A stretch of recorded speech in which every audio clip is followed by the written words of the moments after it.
All right, man. Let me tell you. Episode 5 of The Last of Us, where Big Papa Portobello comes in.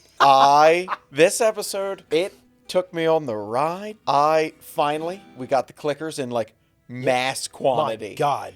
And I was like, because it kind of, in episode 4, you saw that. You saw the ground bubble. You had Henry explain what was underground. Why the clickers were never present up. Right. What Fedra did with them. Cool idea. Yeah. And then, so the bond, I was ready for the 4. I was ready for Henry and Sam, Joel and Ellie. I was ready. The casting was fantastic. The character, the idea. So this was the end of the storyline of Kansas City. This episode. And did you not think it was going to go Walking Dead and go 7 episodes for the rest of the I season? was ready. What was it, Kathleen? Kathleen. I was ready for Kathleen to stick around for a while. Female Negan. I was ready.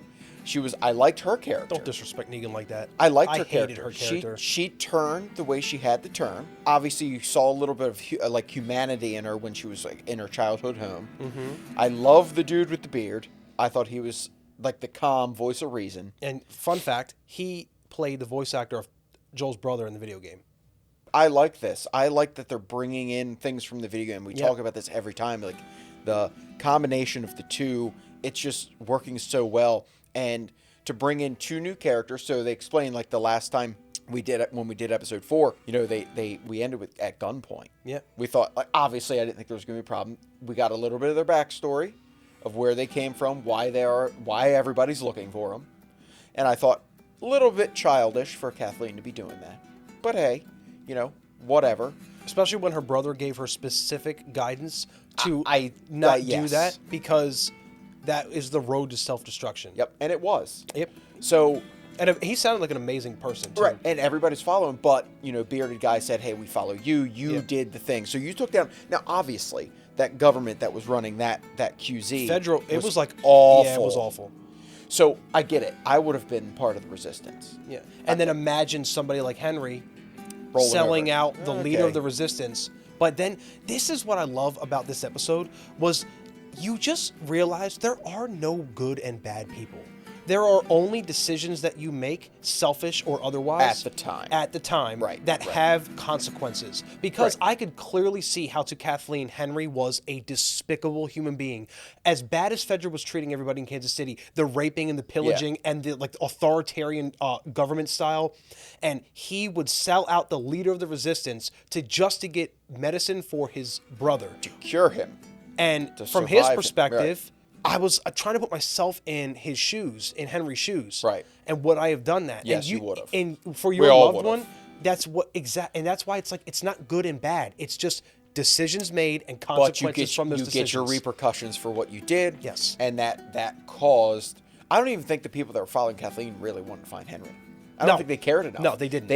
They were happy Fedra was gone. That's right. They were just trying to create a new life. And they were following her because she have. was the one that facilitated the fall of Fedra. Right. And they gave her a lot of credit for that. She got the leadership. If you guys got us, if Kathleen, you got us here, well, anything else you want to do, we almost owe you. Correct. So we're going to follow you to the end.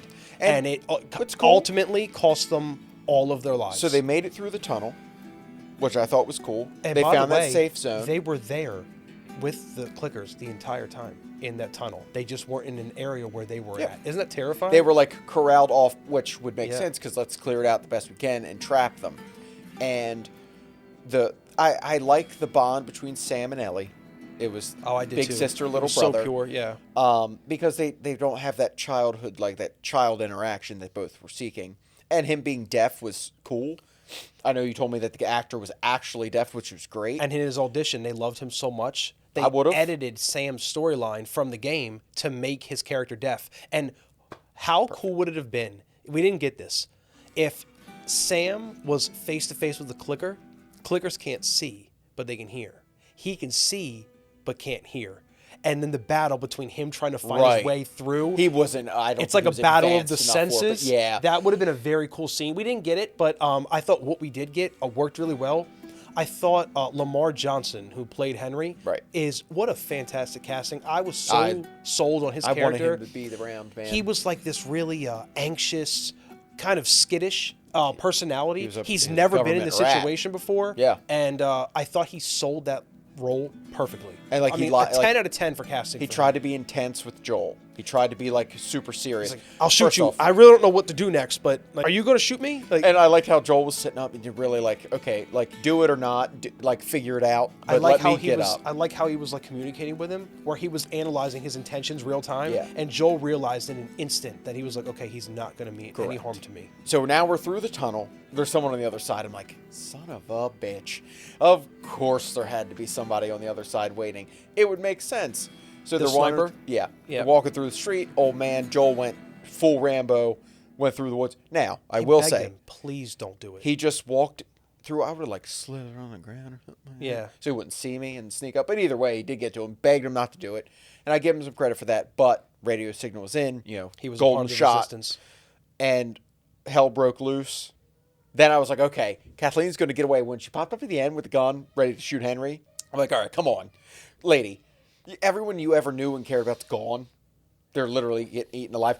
Portobello grabbed Bearded Man's head and ripped it off. I'm like, Yeah. So one thing I didn't like about it, first of all, I hated Kathleen's character. I can't stand it. I think she was like a substitute teacher as a leader, and I absolutely could not stand it. well, technically she would have been. That was her character, And affiliate. truly, that is true. I thought she did the whole villain monologue thing before she could have just like put 7 holes in Henry's head. Yeah.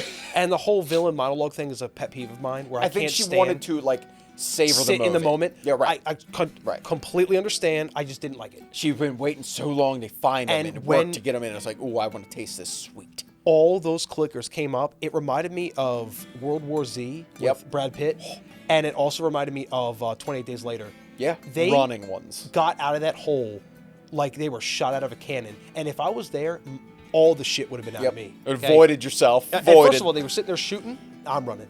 They are going to be preoccupied with everybody Yeah. else here. I'm running. Well, Ellie tried to get in the car and that didn't work out because a little kid one got in. And Scary. that actress is like a contortionist. Excuse me. And Oh, the kid when her feet of- went over her yeah. head like that. Now, was it a little bit unrealistic? They operate by sound. One little girl in a car, or all this gunfire and running and screaming.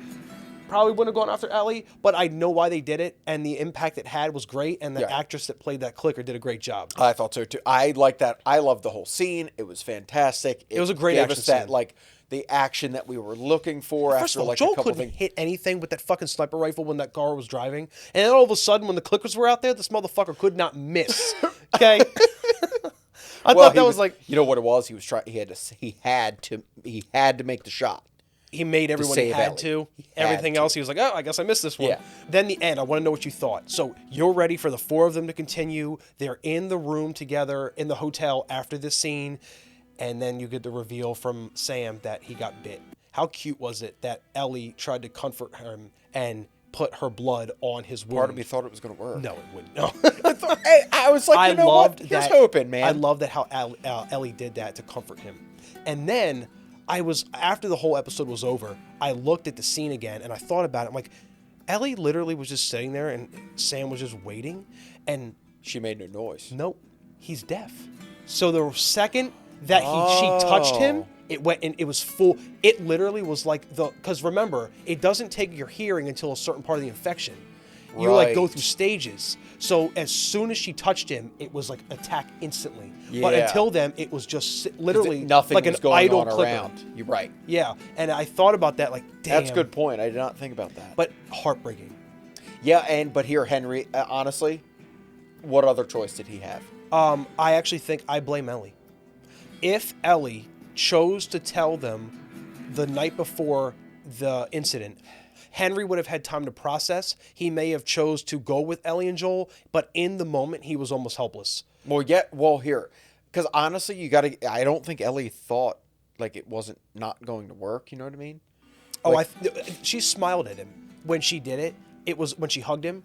It was almost like I hope this makes you feel better. But she like, knew it wouldn't have worked. Maybe I that was got the childlike mind of her because she's only. It's very true. She could have meant it. Very young. She could have meant it. She doesn't know why she can.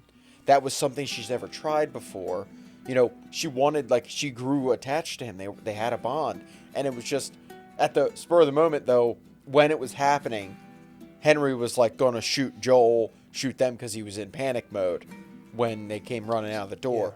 And I'm the desperation in his eyes was so well done. And but getting back to my question though, I want to know what you thought when it went down, and then Henry shot himself, killed himself. That I kind of expected, because what more is he going to do? The only reason he was alive was right there, and he killed him. The question was just a little bit about, like, we're preconditioned to expect these long storylines in shows we watch. Oh, yeah. And in this show, shit happens very quickly. We left him. We buried him. The message that she wrote was sad. Earlier in the episode, Joel was saying to Henry about the fact when they were watching them play in the tunnels, it's easier for them, right? Correct, it is. Except it wasn't, because in the end of the episode, when Ellie left the "I'm sorry" on the grave, Joel looked at it and looked back at her and realized it's no easier for anybody. I think she just grew a little bit too. All right, let's go. Like, and their relationship, man, it's just growing every episode. This episode was like really good. I was like, it was pertinent to the story. Yes. It gave us care, but it also showed that it doesn't follow that same structure as every other show. Yeah. It doesn't say like, okay, well, we have a group of 4. They were all going to pal around and be the group of 4 till they got to Wyoming or wherever they're going, Wisconsin, wherever. Wyoming. I'm almost worried that we're not going to get enough airtime to get everything else in the season. I think they're going to, like, this will turn into 2 season. No, I'm pretty sure at the end of this is going to be. I haven't played the game. Last of Us Part 1. We have 4 episodes left. It's only 9? 9. And one of them is going to tell the DLC with Ellie's past.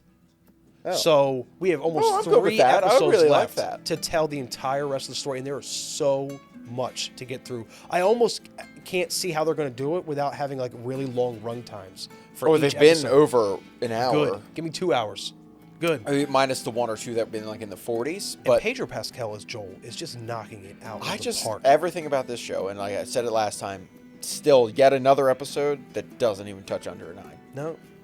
This might go down as one of the best reviewed seasons of television history. Yeah. Episode to episode. I'm the Frank and Bill episode to me is still the best one, and it's crazy because it had nothing to do with the story. It was all fluff, and it was still my best episode. But every single episode of this show to me has at least been a 9. See, but at 9 episodes, where 2 now are going to be fluff. 1. So, well, you have Bill and Frank. Oh, that right. And then you have the one that you said that's going to explain Ellie's past.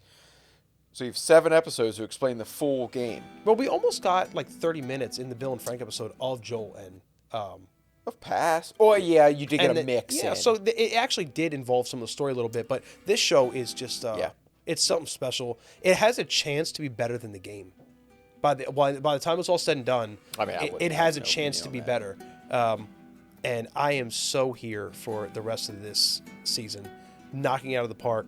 And there's really nothing else to say other than bravo. Yeah, I can't wait for it to end because I wanted to get its final, like, hey, this was a 9.8. Yeah. Like other than us rating it. Yeah. Like, you know what I mean?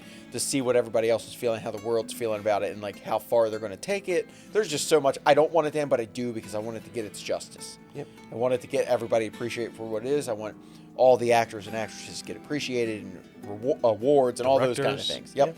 Yep. Well, I just love it. Yeah.